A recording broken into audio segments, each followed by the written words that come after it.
¿Qué tal? Muy buenas. Bienvenidos a este nuevo curso en el que me quiero enfocar en la implementación de determinados algoritmos con el paradigma funcional. Entonces quiero explicaros primeramente qué es esto del paradigma funcional. Veréis, la programación ha evolucionado muchísimo desde sus comienzos, evidentemente, con lenguajes muy primitivos, hasta pasando evidentemente ya por lo que es la programación orientada a objetos, que empezó, digamos, a iniciarse la encapsulación de determinadas propiedades, cierta metodología para acceder a esas propiedades. En fin, creo que lo que es la programación orientada a objetos todos la conocemos y sabemos más o menos cómo trabaja, ¿de acuerdo? El tema de herencia, el tema de interfaces, aquellos lenguajes que las implementan, obviamente. Y eso ha evolucionado a unos lenguajes de programación bastante más funcionales desde el punto de vista de que ya incluso podemos sustituir los bucles y los condicionales por métodos. Por eso se llama metodología funcional, ¿de acuerdo? Porque realmente son todo funciones. Entonces, digamos que la metodología funcional ha marginado un poquitín lo que es la programación imperativa y todos esos bucles explícitos y esos condicionales explícitos que nosotros escribíamos en líneas de código para realizar pues iteraciones y evidentemente dentro de esas iteraciones hacer determinadas comprobaciones. Si se cumple esta condición hago esto, si se cumple esta otra hago esto, en fin, una, digamos, una distribución lógica de nuestro programa o de la funcionalidad de ese algoritmo que estamos diseñando, de nuestro desarrollo en definitiva, y digamos que todo eso ha dado paso a un encadenamiento de funciones que van verificando de una manera secuencial si realmente se cumplen determinadas condiciones o puedo realizar determinados cálculos sobre los elementos, en este caso de un array. Y es principalmente lo que nos vamos a centrar en este vídeo. Vamos a realizar, o vamos a resolver más bien, unos determinados problemas que se nos pueden plantear, por ejemplo, en entrevistas de algún puesto que demande un programador. Evidentemente nosotros nos presentamos, nos ponen unas determinadas pruebas para hacer un filtrado, para hacer una especie de discriminación. Pues los que sepan resolver estas cosas pasan a la siguiente etapa y los que no, pues bueno, ya son descartados, ¿no? Entonces, para evitar esos descartes y para evitar que todos lleguen, digamos, al último punto, que bueno, eso pues en la vida es bastante difícil que se llegue de una manera global al último paso, pero sí es cierto que vamos a echar una mano para resolver estas cosas. Lo que pasa es que en vez de utilizar la programación imperativa, yo voy a utilizar la programación funcional. Luego os voy a explicar la diferencia que existe entre una y otra y por qué en una digamos que en un escenario podríamos utilizar una y en otro escenario poder utilizar otra, ¿de acuerdo? Porque realmente la diferencia que existe entre escenarios es uno, que optimicemos nuestro código o que nos dé igual, ¿de acuerdo? Que vayamos más a la legibilidad que a lo que es la optimización. Para ello vamos a resolver una serie de problemas muy sencillos. Primero, vamos a invertir una cadena de texto.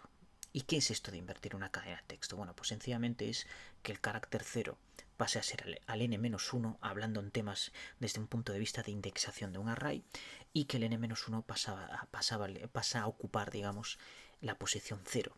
Y evidentemente este criterio sería aplicable al resto de elementos que conforman ese array. Luego vamos a extraer las iniciales de una cadena. Es decir, esa misma cadena podemos extraer, ya sea invertida o no invertida, podemos extraer las iniciales, ¿de acuerdo? Vamos a ver cómo se hace, evidentemente, por metodología funcional.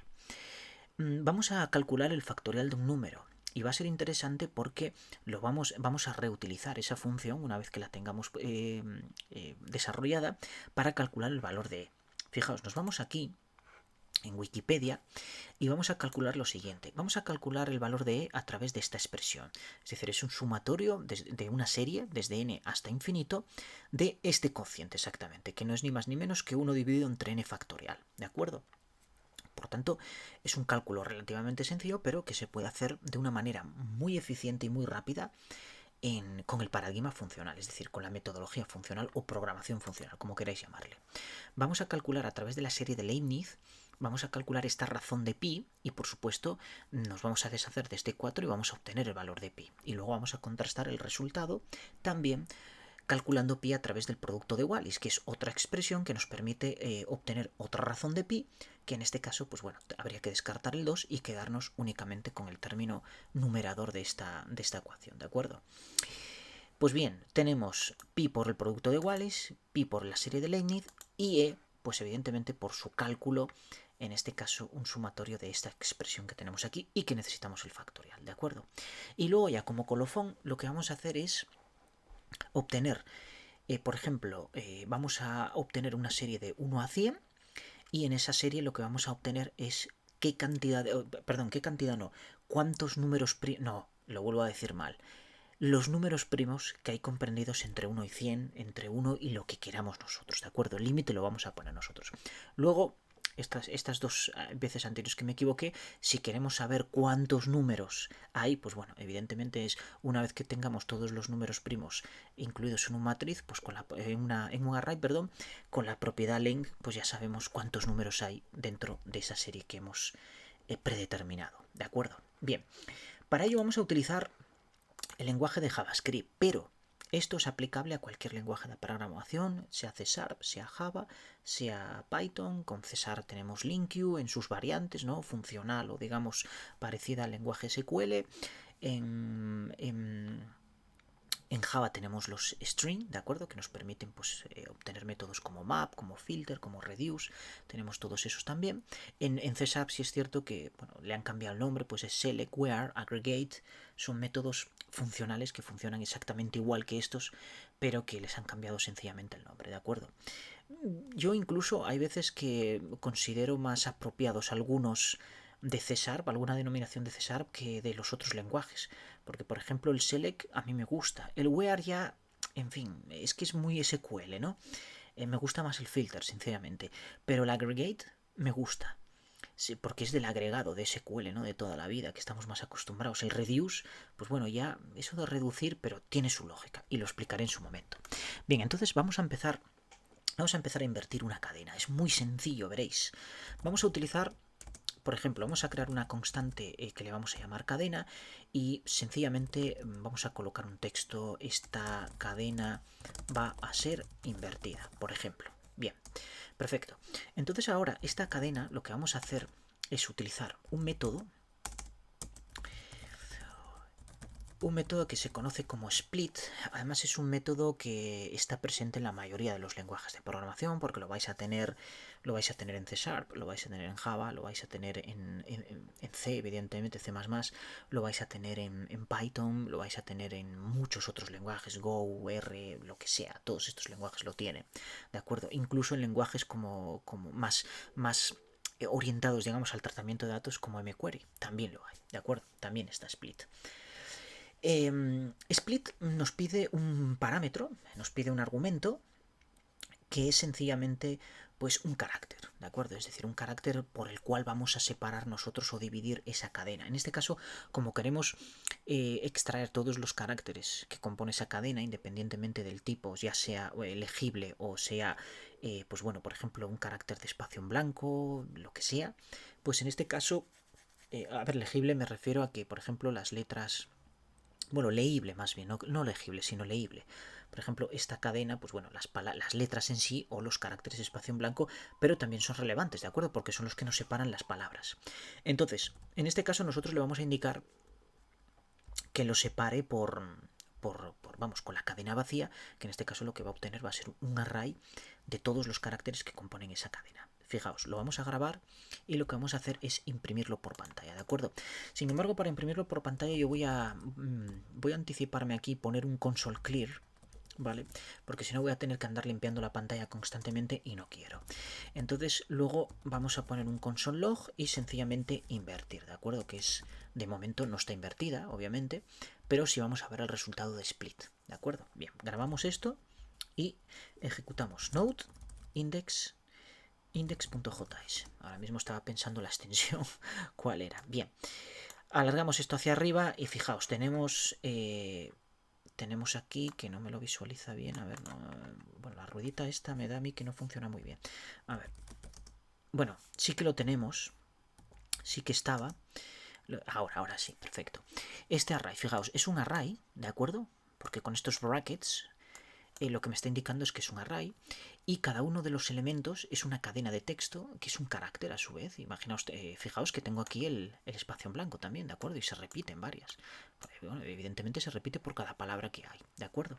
Bien, entonces una vez que tenemos eso, con un método que se llama reverse, es bien sencillo, utilizamos reverse, lo que va a hacer es invertirme todos estos caracteres, es decir, el que está en n-1 pasa al 0 y el que está al 0 en n-1 y así sucesivamente con todos. Entonces, si yo grabo esto y ahora ejecuto esta función, pues fijaos que tengo exactamente el mismo array que antes, pero ahora con los caracteres invertidos, ¿de acuerdo? Es decir, del mismo tamaño, pero la A que antes estaba en la última posición, ahora ocupa el primer lugar y la E que estaba el primero ocupa el último, ¿de acuerdo? Una vez que tengo esto, lo único que tengo que hacer es unirlo todo con el método join y le indico por qué carácter lo quiero unir. En este caso por la cadena vacía, ¿de acuerdo? De forma que me lo junte sin ningún carácter por medio. Y entonces sí que voy a obtener la cadena ya invertida completamente. Si ahora yo lanzo el programa otra vez, fijaos que ahora ya no me destacan coloritos, sino que sencillamente me saca un string y es la cadena invertida. Como veis, es una forma muy sencilla de hacerlo, pero claro, estaréis pensando, dale, pero es que has roto la cadena en caracteres, luego la has invertido y luego la has juntado. Eso a mí me suena que son 3 bucles. Y correcto, son 3 bucles. Son 3 métodos que hacen, digamos, una función individual sobre cada uno de los parámetros que se le pasen. Otra cosa es luego internamente cómo JavaScript lo haga, ¿de acuerdo? A lo mejor lo optimiza. La verdad es que no lo sé. Pero desde luego, desde el punto de vista funcional, son 3 bucles, ¿de acuerdo? Entonces, esto con programación imperativa lo haríamos en un solo bucle.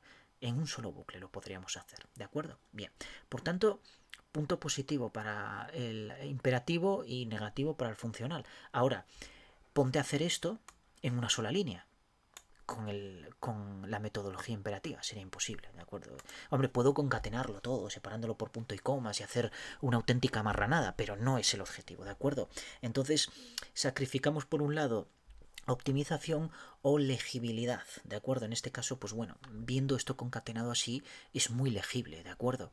De otra forma, pero cuidado, no os centréis exclusivamente en la legibilidad, porque cuando veamos lo de los números primos, vais a ver que legible, tampoco es que sea mucho, ¿de acuerdo? Aunque yo trataré de explicarlo de la mejor manera posible y veréis cómo lo entendéis. Bien, entonces tengo la cadena invertida. Ahora, el siguiente ejemplo era obtener las iniciales de esa misma cadena. Bueno, pues fijaos, vamos a declarar también una const y vamos a poner iniciales, ¿de acuerdo? Entonces volvemos a cadena, pero en este caso vamos a dividir la cadena en palabras. Para ello utilizamos el espacio en blanco, ¿de acuerdo? Y si pulso la tecla adecuada, vamos a ver aquí, fijaos, tenemos aquí, no, es que los controles mayo, así. Aquí tenemos, es que me estoy entorpeciendo ahora entre el Mac y el Windows, me estoy volviendo loco, porque son teclados completamente diferentes. Entonces, aquí lo que tenemos ahora es la cadena dividida en palabras, ¿de acuerdo? Bueno, una vez que la tengo en palabras, yo si recurro al método map lo que va a hacer es recorrer cada uno de las palabras contenidas en el array que me está devolviendo split, ¿de acuerdo? Fijaos, yo si imprimo ahora mismo, para que lo tengamos claro, ¿de acuerdo? Si imprimo iniciales, perfecto, y grabo esto, entonces ahora me voy aquí, lanzamos el programito y fijaos que tengo la cadena de texto, ¿de acuerdo? Dividida en palabras. Esto es un elemento, esto es otro, y así sucesivamente. Bien, si yo ahora cojo y a este array le aplico el método map y le digo word, que es la palabra, es decir, es la primera palabra, en este caso va a ser esta, luego va a iterar a la siguiente y a la siguiente va a ir así sucesivamente, y le digo, teniendo en cuenta de que las cadenas de texto no son ni más ni menos que un array un array de caracteres, ¿de acuerdo? Entonces, si yo le digo que me devuelva el carácter 0, es decir, el carácter 1, el primer carácter de cada palabra, me devolverá la E, me devolverá la C, la V, aquí no hay más que 1, la A, la S y la I, ¿de acuerdo? Y luego lo que hago es sencillamente un join y que me lo junte con el carácter, con la cadena vacía, ¿de acuerdo? Para obtener todas las iniciales juntas en una sola cadena. Grabamos y ejecutamos el programa. Fijaos que ahora tengo ECPASI, es decir, las iniciales de todas ellas. Si yo cojo y le digo que lo quiero convertir a mayúsculas, por ejemplo, to uppercase, pues quiero que me devuelva todas esas iniciales, pero en mayúsculas. Lo lanzamos y ahí lo tenemos, ¿de acuerdo? Por tanto, como veis, esto, hacerlo en una sola línea, pues bueno, sería complicado a través de la metodología imperativa, porque tengo que romper esto en palabras, por tanto hay cierta complejidad ahí ya para aplicar este método. Luego tengo que recorrer esto y extraer el primer carácter, tengo que juntarlo y tengo que convertirlo a mayúsculas. Por tanto, a ver, todo esto desde el punto de vista de optimización me saldría más rentable hacerlo yo, programarlo yo directamente y no utilizar tanto método concatenado, ¿de acuerdo? Pero en una sola línea y con esta legibilidad tan pues tan clara, ¿no? Porque realmente está muy claro lo que hace, conociendo evidentemente el funcionamiento de cada uno de estos métodos, pues creo que es bastante bueno, pues es brutal, vamos, esto es brutal, lo de la metodología funcional, ¿de acuerdo? Ahora yo podría poner aquí sencillamente, si esto lo convierto en una función, por ejemplo, puedo ponerle aquí cadena y sencillamente hacer esto, ¿de acuerdo? Entonces esto ya es una función, aquí puedo hacer exactamente lo mismo y fijaos, yo ahora puedo coger y llamar invertir y al mismo tiempo llamar aquí a iniciales y pasarle la cadena esta que tengo aquí, ¿de acuerdo? Entonces ahora lo que estoy haciendo es anidar una función dentro de otra, ¿de acuerdo? Yo grabo esto, volvemos a ejecutar y ahora bueno, tengo exactamente lo mismo que antes, que era eBaxi, pero ahora al revés, ¿de acuerdo? ¿Por qué? Porque invertí primero la cadena, es decir, primero tengo las iniciales y luego las invierto, ¿de acuerdo? Entonces por eso, bueno, pues esta digamos que es la primera parte de este ejercicio. Entonces lo que vamos a hacer es coger, me voy a cargar todo esto, porque esto creo que nos ha quedado perfectamente claro, y ahora vamos a calcular el factorial de un número. Para calcular el factorial de un número, antes quiero hacer un pequeño matiz donde quiero explicar el operador split. El operador split es, yo lo digo más que nada por los alumnos a los que les doy clase, que normalmente les resulta un poco complicado de entender. Y es muy sencillo, porque realmente es una tontería. Sí que hay alguna sintaxis que igual nos puede generar un poco de conflicto en cuanto a la interpretación, ¿no? Así de primeras, pero una vez que controlemos dominemos más bien el operador, sepamos perfectamente el resultado que nos va a devolver cuando lo estamos utilizando, pues no vamos a tener ningún tipo de problema. Fijaos, yo voy a declarar una matriz que le voy a llamar mx y voy a incluir, pues no sé, por ejemplo 5 elementos, ¿de acuerdo? Ahora yo os pregunto, ¿cómo introduzco yo un nuevo elemento en este array? Todos me diréis, bueno, usa el método push y es correcto. Yo si hago mx.push y pongo 6, por ejemplo, grabo, bueno, primero vamos a sacarlo por pantalla, saco por pantalla mx, entonces grabamos esto y ejecutamos el programa y efectivamente me aparece la red inicial con un elemento extra. Bien, pues esto mismo lo podemos hacer con el operador split y una asignación, ¿de acuerdo? Entonces mx igual, abro el bracket y pongo 3 puntos, que es el operador de split. Incluyo mx. De esta forma lo que estoy haciendo es generar un nuevo array que me incluye todos estos elementos. Yo esto si lo dejara así, realmente mx no dejaría, o sea, seguiría siendo mx, ¿de acuerdo? Pero si yo le incluyo un valor más, a 6, grabo esto y ejecuto mi programa y tengo el mismo resultado de antes. Pero con la particularidad de que yo aquí, por ejemplo, puedo poner los elementos que quiera, ¿de acuerdo? Entonces yo ahora ejecuto y fijaos que ahora tengo 8 elementos. Bien, pues esto nos permite crear un rango. Fijaos, aquellos que hayáis conocido, por ejemplo, pues no sé, en C# hay una función, hay esta clase numerable, .range. Y entonces aquí le ponemos, por ejemplo, 1, 10. Esto me va a llevar desde el 1 hasta el 10. En Python, que no me salía el nombre del lenguaje, en Python hay este método range, bueno, es en minúscula, que acepta exactamente lo mismo, 10 argumentos, aunque bueno, este es un poco más complejo porque podemos poner un salto, en fin, hay determinadas diferencias con respecto al anterior, ¿de acuerdo? Y luego tenemos también en Java el inetstring, para aquellos que seáis programadores de Java, que utiliza el método range, ¿de acuerdo? En este caso para crear un rango de enteros, y le ponemos por ejemplo así, entonces voy a tener exactamente lo mismo. Sin embargo, o hasta donde yo sé, salvo que haya cambiado el ECMAScript, creo que va por el 6, salvo que haya evolucionado a un 7 o un 8 y hayan ampliado más métodos, no existe un método range. Y es una pena, porque la verdad es que los rangos nos dan es un helper bastante importante, es decir, un ayudante bastante importante en cuanto a lenguajes de programación. Entonces tenemos que simularlo de alguna manera y con el operador split y el método o la función array nosotros podemos crear un rango. ¿Cómo? Fijaos, voy a hacer mx, bueno, voy a declararlo bien, mx, y entonces voy a utilizar los brackets, el operador split, y a continuación voy a utilizar la función array. Y le voy a decir que lo quiero de 6 elementos, ¿de acuerdo? Fijaos, si yo esto lo saco por pantalla, pongo mx aquí, que bueno, podía haberlo aprovechado de antes y no borrarlo, pero bueno, en fin. Ejecutamos el programa y fijaos, lo que me sale es un array de 6 elementos, 1, 2, 3, 4, 5 y 6. Pero su contenido es undefined. Eso quiere decir que me lo está poniendo, vamos, que no está incluyendo nada en los elementos. Entonces podríamos utilizar métodos como fill, podríamos utilizar métodos como map para incluir algún tipo o algún tipo de información o de dato en cada uno de los elementos. Sin embargo, hay una forma muy sencilla porque yo lo que quiero es generar una serie numérica lineal, es decir, desde 0 hasta el tamaño que yo le ponga. Pues si utilizamos el método keys,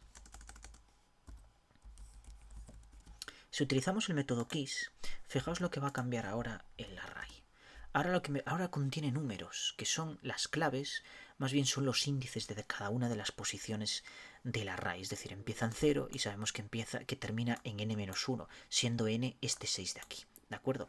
Por tanto, lo que tenemos es una serie lineal. ¿Qué pasaría si yo necesito quitarle el elemento 0? Porque quiero del 1 al 6. Bueno, pues sencillamente pongo un slice y le digo que el elemento 1 me lo quite. Slice lo que va a hacer es suprimir el elemento 1. Es como un recorte, ¿verdad?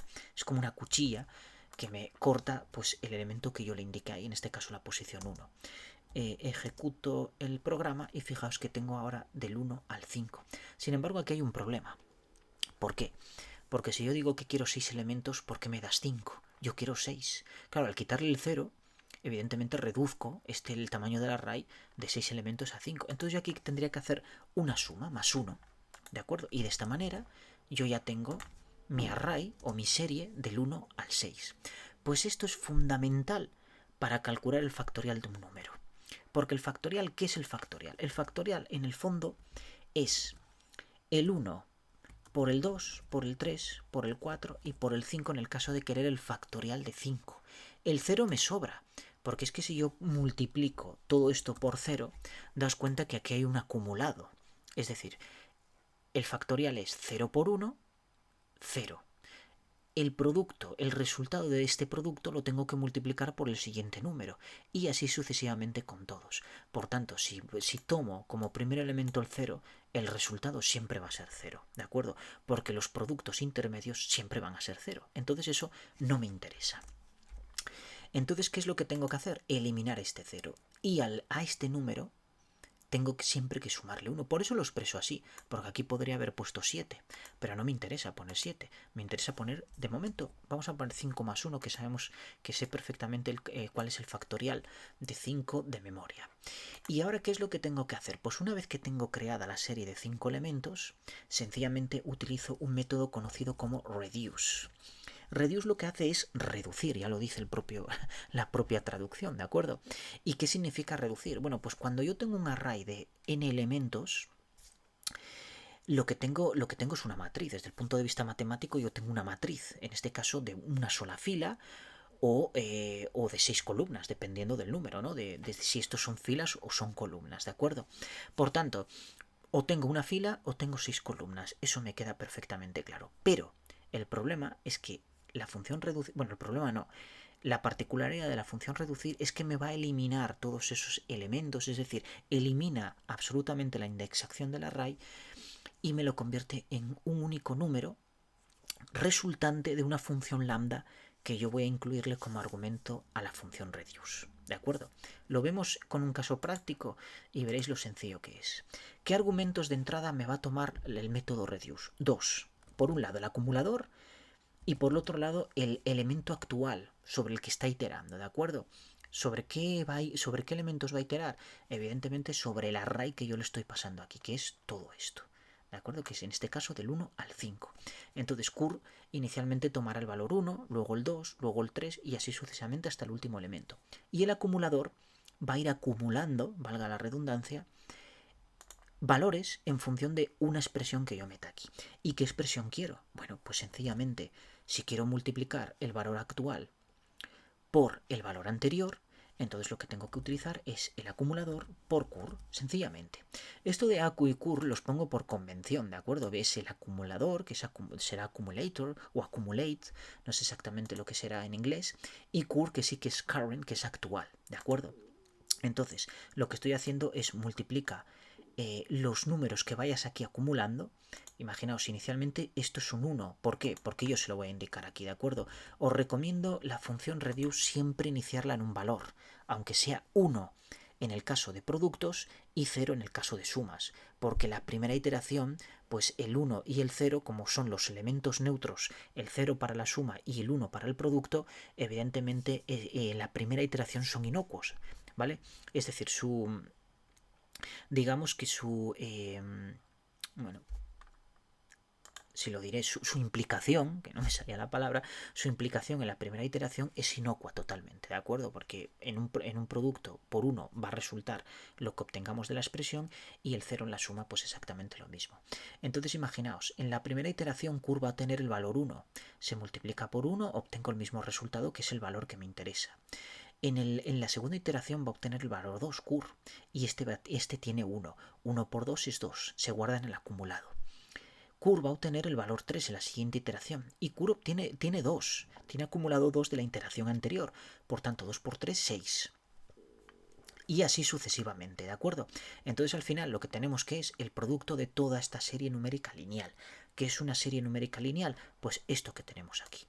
Es una serie que va desde el 1 hasta donde nosotros queramos y que se caracteriza porque la diferencia entre un elemento y el inmediato siguiente, o el inmediato superior más bien, es la unidad. Eso es imprescindible para calcular el factorial, porque si esta diferencia fuera otro número, un 2, un 3, lo que fuera, pues evidentemente ya no estaríamos hablando de factorial, estaríamos hablando de un cálculo X, lo que fuera, ¿de acuerdo? Bien, pues una vez que tenemos esto, yo si ahora imprimo mx, evidentemente mx ahora ya no es un array, sino que va a ser un número, ¿de acuerdo? Bien, grabamos esto y imprimimos. Fijaos que sale 120. 120 es el factorial de 5, ¿de acuerdo?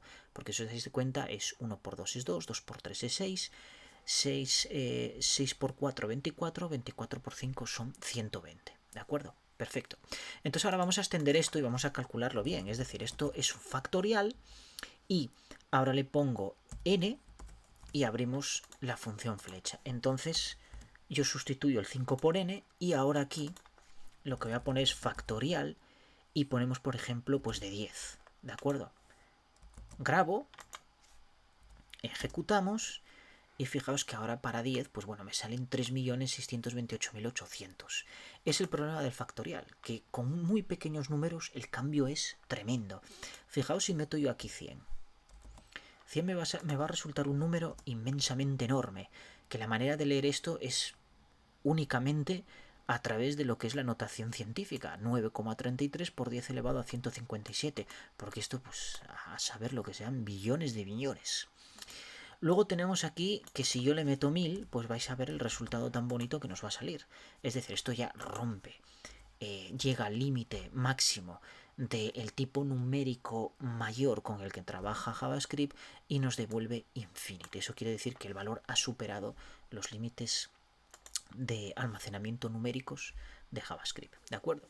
Bien, una vez que tenemos el factorial calculado como función, podemos pasar a calcular lo que es el valor de e.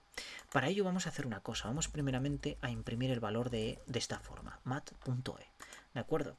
Esto lo sacamos por consola y nos da este resultado, 2,71, bla, bla, bla, bla. Bueno, ese es el valor de e. Ahí, confiar en mí, es el valor de e. Bueno, vamos a confiar más bien en JavaScript, ¿de acuerdo? Que es el que lo tiene almacenado en esa variable, en esa constante más bien. Bueno, entonces, ¿qué nos dice aquí la función de e? Nos dice que 1 dividido entre n factorial, el sumatorio de esta expresión se aproxima a e. Bueno, pues vamos a intentar implementarlo. Vamos a bajar esto y vamos a poner aquí, entonces, lo primero vamos a crear una constante que le vamos a llamar e y vamos a crear un rango, como hicimos antes, array. En este caso, claro, aquí vamos a crear una constante aparte que le vamos a llamar límite, que es realmente es el número de iteraciones de iteraciones que va a hacer toda esta operación para obtener el resultado más cercano a e, ¿de acuerdo? Esto es un sumatorio, por tanto, aquí vamos a poner límite, vamos a obtener las claves, perdón, con dos paréntesis, y no es necesario utilizar slice para quitarle el 0, porque en este caso es un sumatorio, el 0 es el elemento neutro de la suma, por tanto nos es totalmente indiferente que haya un 0 o que no. Pero sí es importante la función reduce, y en este caso vamos a poner el acumulador otra vez, pero por convención matemática voy a poner aquí n, ¿de acuerdo? En vez del cur voy a poner n. Y aquí lo único que voy a hacer es sumarle al acumulador 1 dividido entre factorial de n, ¿de acuerdo? De esta manera yo lo que estoy calculando es el valor de n. Pero una cosa, recordad, iniciar siempre el acumulador, ¿de acuerdo? Que no contenga basura esa variable, porque nos puede dar un resultado totalmente inesperado si no inicializamos acu con un valor inicial. En este caso 0 más 1 dividido entre factorial de n. Fijaos, ahora vamos a imprimir aquí console.log, voy a imprimir mi e, es decir, la e que yo he calculado, grabamos, déjame grabar bien, y lanzamos el programa. Fijaos que tenemos una aproximación, 2,7182815, aquí hay una pequeña diferencia ya, hay una diferencia de 3, entonces vamos a incrementar nosotros aquí el valor a 20, por ejemplo, y vamos a ver si se aproxima un poco más, si no, pues seremos más generosos y multiplicaremos por 10. Fijaos que aquí ya me clava el número, 71828 04, incluso me mete un decimal mal. Por tanto, he obtenido el valor de e a través de un cálculo de aproximaciones partiendo de una serie numérica donde yo le marco el límite y luego donde calculo a través de esta expresión, incluyendo el factorial, el número de e, ¿de acuerdo? Por tanto, bueno, es un ejercicio curioso, es un ejercicio sencillo, porque realmente la expresión que calcula el valor de e es muy sencilla. La tenemos aquí, podemos ver que es un sencillo cociente y reciclando la función de factorial que programamos en la parte anterior, pues hemos obtenido el valor de e, y como veis lo hemos obtenido con un valor muy aproximado a lo que es la constante que almacena JavaScript, de acuerdo, por defecto. Bien, vamos a hacer lo mismo ahora con pi.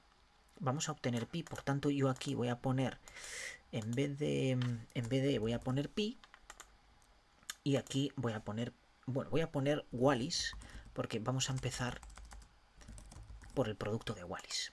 Entonces, esto, me voy a cargar todo esto hasta aquí, porque lo demás, bueno, y factorial ya no lo necesitamos, por tanto, esto también pues me lo puedo cargar. Fuera.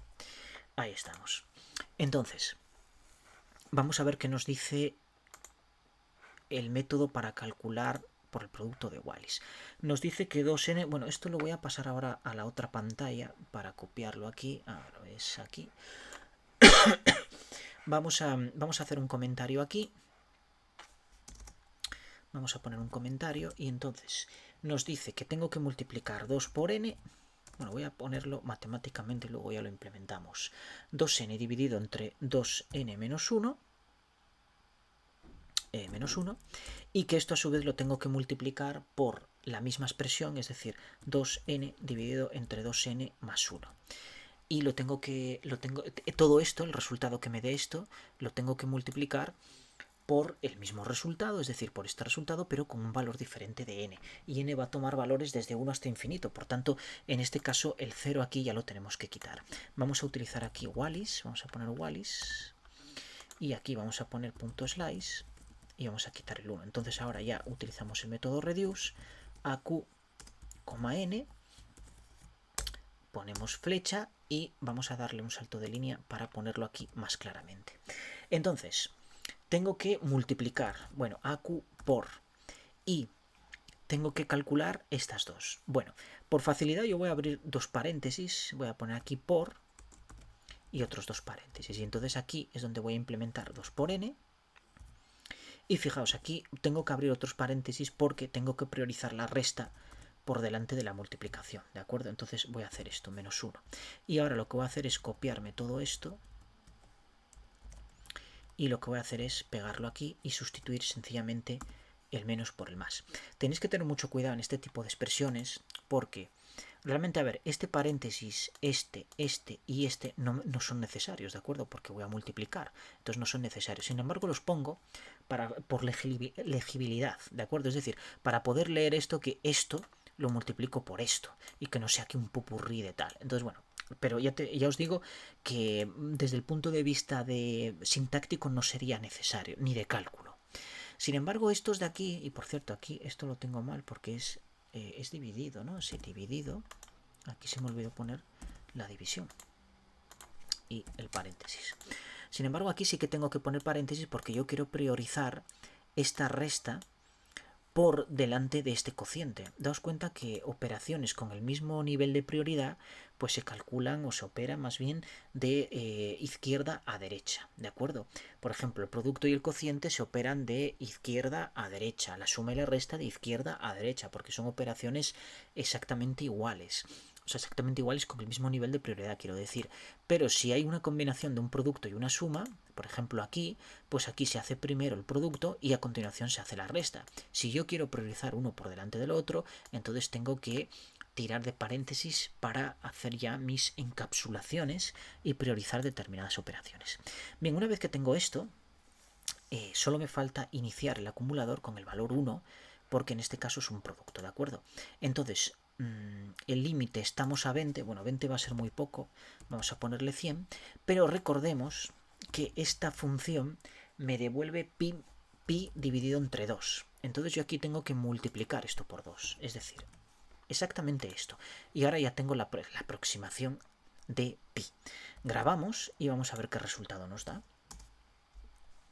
Bueno, nos da un resultado de 3,1337. Bueno, es parecido, no es exactamente igual, pero el margen de error es bastante pequeño.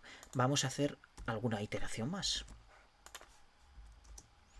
Se va apareciendo más, fijaos, 0,1408, que esto ya casi es 1, se va redondeando más. Vamos a ser generosos y vamos a ponerle 1.000.000.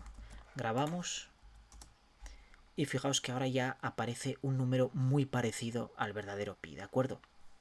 En este caso, el de arriba es el verdadero pi, que está almacenado en la constante pi de la clase mat, o del objeto mat o de lo que sea, y esto es el valor que nosotros estamos calculando. Entonces fijaos que hasta aquí, hasta el 9, bueno, casi hasta el 2, porque aquí es 18, que ya redondearía, es prácticamente igual, ¿de acuerdo? Por tanto, bueno, con 1.000.000 de iteraciones, pues hemos obtenido un valor de pi bastante parecido.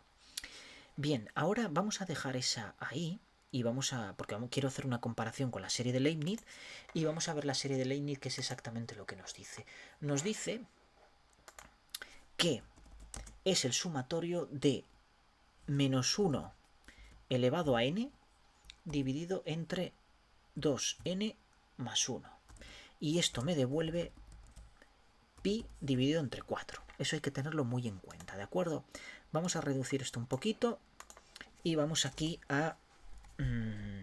vamos a ver, const, en este caso es Leibniz, y voy a copiar toda esta parte. De hecho voy a copiar incluso el 2 porque va a ser una sustitución muy sencilla. Copiamos aquí, pegamos, aquí va a ser un 4, recordad que lo que nos devuelve es pi dividido entre 4, por tanto tengo que multiplicar por 4. Y luego aquí el slice, en este caso como es un sumatorio, pues no lo necesito, ¿de acuerdo? Con que vaya con 0 me da igual. Voy a dejar aquí límite para comprobar a ver qué valor me devuelve teniendo en cuenta el mismo número de iteraciones que en Wallis, ¿de acuerdo? Y simplemente utilizamos reduce, entonces exactamente lo mismo, el AQ, N, y si la IntelliSense me deja, a veces es más pesado, entonces abrimos esto. Y ahora cogemos AQ más. ¿Y qué es lo que tenemos que hacer? Menos 1 elevado a n. Bueno, esto podemos hacerlo de dos maneras. Por un lado, podemos utilizar mat.pow, poner menos 1, n, que es el exponente, ¿de acuerdo? Y entonces ahora lo divido entre 2 por n más 1. Bueno, pues aquí evidentemente tengo que hacer 2 por n más 1, ¿de acuerdo?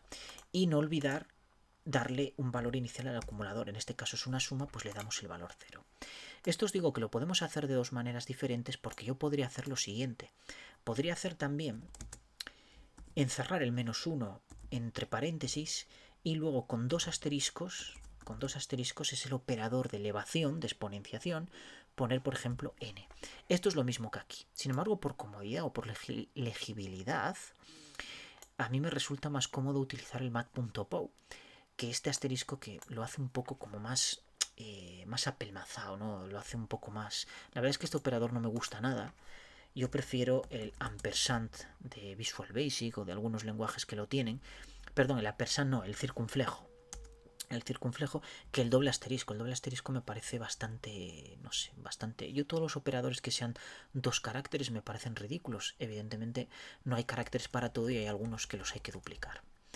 Entonces, con esto obtenemos el valor de pi calculado por la serie de Leibniz. Vamos a ver, vamos a poner aquí console.log y vamos a poner Leibniz.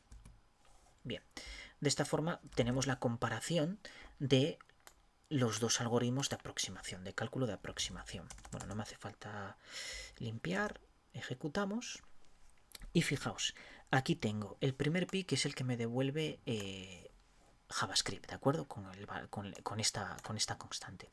Luego tengo el de Wallis, el del producto de Wallis, que me devuelve 3,1591 tal, y tengo este otro de Leibniz, que me devuelve 3.14159165 tal. Si os dais cuenta ya, pues bueno, se aproxima bastante, pero sí es cierto que, por ejemplo, el producto de Wallis acierta, a ver, el margen es muy pequeño, porque fijaos que hay un 8 cuando aquí hay un 6, pero sí es cierto que se aproxima bastante más que, por ejemplo, el otro, ¿de acuerdo? Con el mismo número de iteraciones. Pero bueno, son dos algoritmos que hemos calculado de una manera, como veis, bastante sencilla. Y, hombre, realmente lo difícil sería cuando te dan, por ejemplo, cuando te dan esta expresión, ¿de acuerdo? Y búscate la vida, es decir, llega a esta conclusión. Pero bueno, esto ya es matemáticas, es decir, esto no es programación, esto es matemáticas. Entonces, bueno, si te dan esta serie, pues bueno, saca tú la serie numérica que responda a la consecución de estas operaciones, de estos cocientes, de este 1, por ejemplo, que en este caso es un 1, y todo lo demás son razones, ¿de acuerdo? Son cocientes. Entonces, bueno, sería realmente lo complicado, llegar a este sumatorio. Pero bueno, eso ya tendrías que recurrir a cálculo de matemáticas.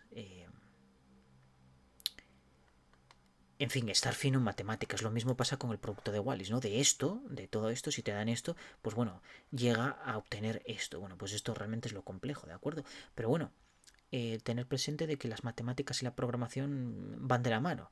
Es decir, si no sabes mates, pues hay muchas cosas, sobre todo con cálculo matricial, que se pueden hacer auténticas maravillas. Sobre todo en tema de búsquedas, de obtener diferentes elementos almacenados en una matriz con todo esto del tratamiento de datos. Intentaré hacer un vídeo también sobre eso para que veamos la importancia de lo que es el cálculo matricial aplicado a lo que es el tratamiento de datos. Eso es bastante más complejo, pero es muy bonito verlo, ¿de acuerdo? Bueno, pues una vez que tenemos esto, entonces ahora vamos a ya como finalización de este curso, yo me voy a cargar todo esto menos la primera línea. Vamos a calcular los números primos comprendidos entre un rango, por ejemplo, del 1 al 100. No sé cuánto tiempo llevamos, a ver, llevamos exactamente, no sé si me lo pone por aquí. A ver, 44 minutos. Bueno, vamos a intentar a ver si podemos dejarlo en 1 hora. Bien, entonces, los números primos. ¿Qué es un número primo? ¿En qué se caracteriza? ¿Y qué criterios o qué condiciones tengo que cumplir para que sea un número primo? Fijaos, los números primos se caracterizan por ser casi mágicos, ¿no? Es decir, solo son divisibles por dos números, por la unidad y por sí mismos.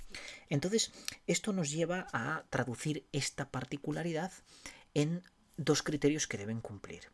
Primero, que sean únicamente divisibles por dos números, solo por dos números, y descartar todo el resto. ¿De acuerdo? Entonces, la manera de calcular esto es relativamente sencillo, pero puede que con el paradigma funcional sea un poco más complejo. ¿De acuerdo? Entonces, quiero explicaros primeramente la teoría y luego pues pasamos a la práctica. Fijaos, si yo quiero calcular todos los números primos comprendidos en ese intervalo entre 1 y 100, entonces imaginaos que llega un momento en que esa serie toma el valor 5. Yo estoy calculando el valor 5, ¿de acuerdo? Es decir, los números primos de... No, perdón, estoy validando o chequeando si 5 es un número primo o no. Entonces yo lo que tengo que hacer es lo siguiente. Si en el momento que yo estoy iterando por toda esta serie, llego al número 5 y digo 5 ¿es primo? Es la pregunta que me hago, ¿no? ¿Es primo? ¿Cómo sé yo si es primo o no?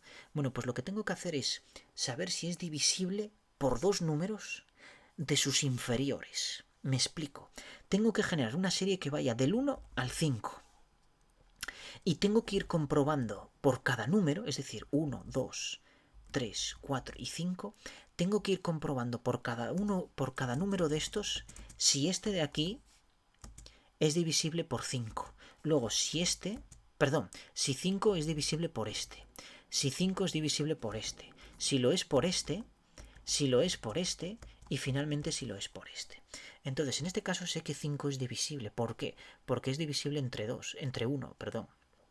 Pero no lo es ni por 2, ni por 3, ni por 4. Y por sí mismo siempre lo va a ser, porque el resultado es la unidad. ¿De acuerdo? ¿Qué pasaría si quiero calcular el de 6? Fijaos, el de 6 ¿6 es divisible por 1? Por supuesto, todos los números son divisibles por la unidad.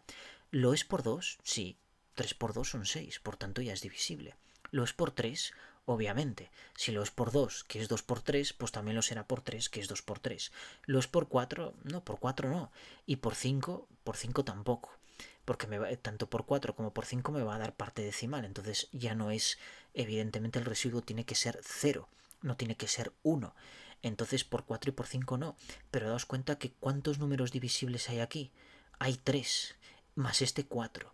Entonces esa es una condición imprescindible para determinar si un número es primo o no. Es decir, solo puede ser divisible por dos números, la unidad y el mismo. Sin embargo, aquí es por el 1, por el 2, por el 3 y por el 6. Es decir, son 4 números. Por tanto, esa condición ya eliminaría, es decir, descartaría el 6. Pasamos al 7. Es decir, esta cadena estoy recorriendo y en este caso toma el valor 7, ¿de acuerdo? El valor 7. Entonces, esto ya no va del 1 al 5, ya tiene que ir del 1 al 7. Entonces voy comprobando, ¿es divisible por 1? Por supuesto. ¿Por 2? No. ¿Por 3? No. ¿Por 4? No. ¿Por 5? No. ¿Por 6? No. ¿Por 7? Lo es. ¿Cuántos números hay divisibles? Conté 2, ¿verdad? Y descarté 5. Por tanto, si son 2 de ellos, de esa serie, es decir, de 7 hasta el mínimo, que en este caso es 1, si hay 2 que son divisibles, pues obviamente 7 es primo también. Una vez explicado esto, ¿cómo implementamos esto con JavaScript y el paradigma funcional? Pues veréis, muy sencillo. Bueno, muy sencillo entre comillas, pero sí, sencillo. Después de esta explicación teórica es muy sencillo. Ponemos constante y vamos a ponerlo en mayúscula, que se lo merecen, los primos. Entonces, lo primero que tengo que hacer es crear un array. Entonces, yo lo que voy a poner aquí es, voy a crear la constante esta límite. Y por ejemplo voy a poner 100, ¿de acuerdo? Entonces me voy a crear mi array, que le voy a decir límite más 1, ¿vale? Para que sea, bueno, pues porque siempre va a ir de 0 a 99, pues que vaya hasta 100 directamente. Punto keys, exactamente lo mismo. Y el 0 no lo quiero para nada, de hecho me da hasta problemas, entonces lo elimino el 0. Y filtro. N, abro flecha, pero fijaos, no quiero filtrar, yo quiero filtrar.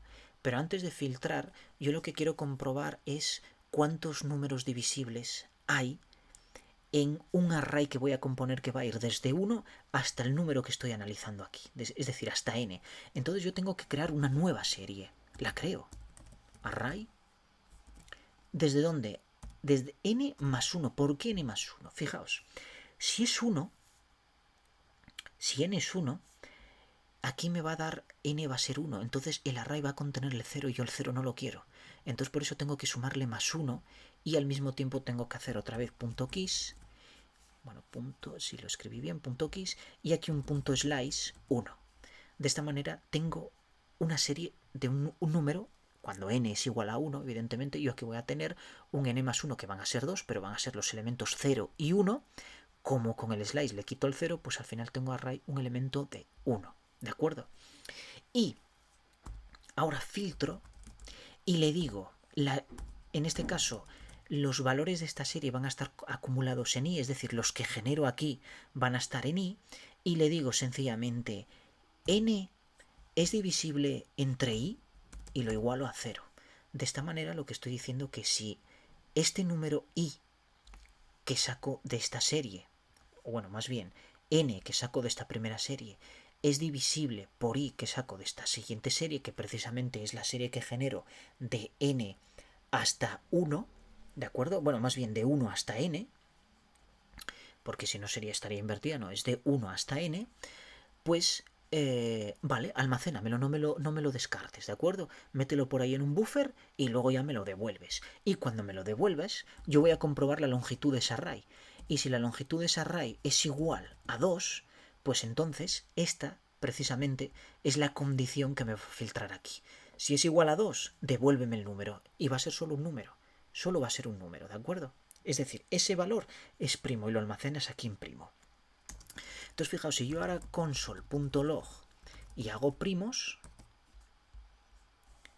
grabamos esto, déjame grabarlo que el IntelliSense a veces evita que se grabe, le doy a Node.js y vale, me da un error aquí tremendísimo porque, a ver, algo me ha faltado por ahí. Algo me ha faltado por ahí, a ver, ¿dónde? La longitud, length dice que no es una función, vale, aquí algo vale, vale, porque es así, perfecto. Es verdad que es una propiedad, lo siento. Es que en unos lenguajes es una propiedad, en otros es un método, la verdad es que a veces es una auténtica locura. Ejecutamos y fijaos que aquí tengo todos los números que son primos, ¿de acuerdo? Comprendidos entre 1 y 100. Si yo aquí pongo, por ejemplo, comprendidos entre 1 y 500, pues bueno, evidentemente la serie va a ser muchísimo más larga, ¿de acuerdo? Es decir, yo voy a tener aquí, la imprimo y fijaos, pues es una serie bastante más grande. Bueno, esto podéis comprobarlo con... vamos a ejecutarlo otra vez. Fijaos que tengo un array pues, de todos estos elementos. Entonces, si yo quisiera obtener cuántos números primos hay comprendidos entre 1 y 500, mira, sencillamente pongo length y ya tengo aquí los números exactamente que hay, ¿de acuerdo? Es decir, imprimo y hay 95. Entre 1 y 500 hay 95 números primos. ¿De acuerdo? Entonces, con esta misma función, es más, yo ahora podría poner aquí límite y sustituir nada porque ya está como límite. Esto me lo cargo y entonces ahora, bueno, esto lo voy a borrar porque quiero que me saque el listado y entonces ahora sencillamente primos y yo le paso por ejemplo aquí que haya, no sé, vamos a poner 200 porque es que 500 se me va de la pantalla. Grabamos, hacemos esto un poco más grande, ejecutamos y aquí tengo los números primos comprendidos entre 1 y 200. Como veis es un ejercicio, es sencillo. Esto en programación imperativa evidentemente nos lleva muchísimo más código, es más... bueno, quizás sea más fácil de entender porque aquí creamos una serie dentro de otra, pero daos cuenta que realmente yo lo que tengo que comprobar es si este número es divisible, es decir, cada uno de los números que estoy cogiendo es divisible por sus anteriores y por cuántos. Si es por 2 es número primo, si es por más de 2 no es número primo, lo descarto. Y filter lo que está haciendo es precisamente eso en función de la condición que yo le pongo aquí. Es decir, si yo comparo este valor n, que es el que estoy extrayendo de la primera serie, lo comparo con todos sus inmediatos inferiores, por ejemplo el 5, pues el 4, el 3, el 2 y el 1, pues dime de cuántos de esos es o no divisible. Si es divisible por 1, vale, lo almaceno en un buffer. ¿Es divisible por 2? No, lo descarto. Por 3, descarto. Por 4, descarto. Por 5, lo es. Entonces me devuelve ese buffer que almacena con los números que realmente cumplen esta condición. Y una vez que me lo devuelve, entonces yo ese array implícito que está aquí, porque no está metido en ninguna variable, por tanto es como un array anónimo, no tiene nombre, pero sí puedo obtener la longitud de ese array anónimo, y es lo que estoy obteniendo. Entonces, si es igual a 2, quiere decir que es divisible por la unidad y que también es divisible por sí mismo. Y entonces cumple con las condiciones para considerarlo un número primo. Y por supuesto lo almaceno. ¿Quién lo almacena? Esta otra función filter en un buffer. Y es lo que me devuelve en esta matriz. Es decir, va a ser lo que va a devolver una vez que filtre y que haga todo el proceso por esta serie que le estamos marcando aquí, pues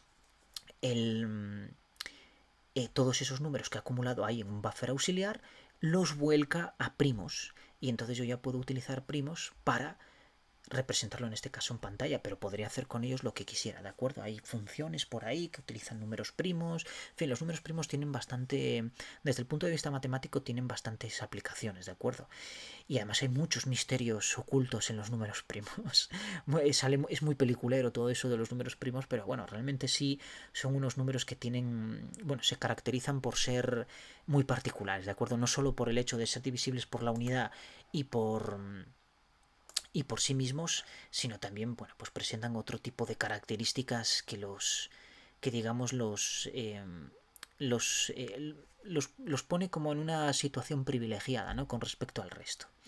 Bueno, pues ya hemos... yo ya he terminado, este vídeo era lo que quería, ahora mismo estamos en 56 minutos, bueno, me ha alargado más de lo que quería, pero me enrollo bastante, la verdad. Pero bueno, simplemente en esta parte de los primos sí que quería que lo entendierais bien porque sé que es un poco más lioso. Lo del factorial, por ejemplo, es muy sencillo. Lo de calcular tanto e como pi en con diferentes métodos de aproximación es relativamente sencillo porque sencillamente es implementar una función matemática utilizando operadores y algún método más. Pero lo de los primos sí que era un poco más complejo. Y fijaos que esto nos ocuparía pues igual 7, 8, 9 líneas de código, y sin embargo aquí pues lo tenemos en una sola línea, porque esto obviamente yo lo puedo reducir a una sola línea y hacer esto pues un poco más pequeño.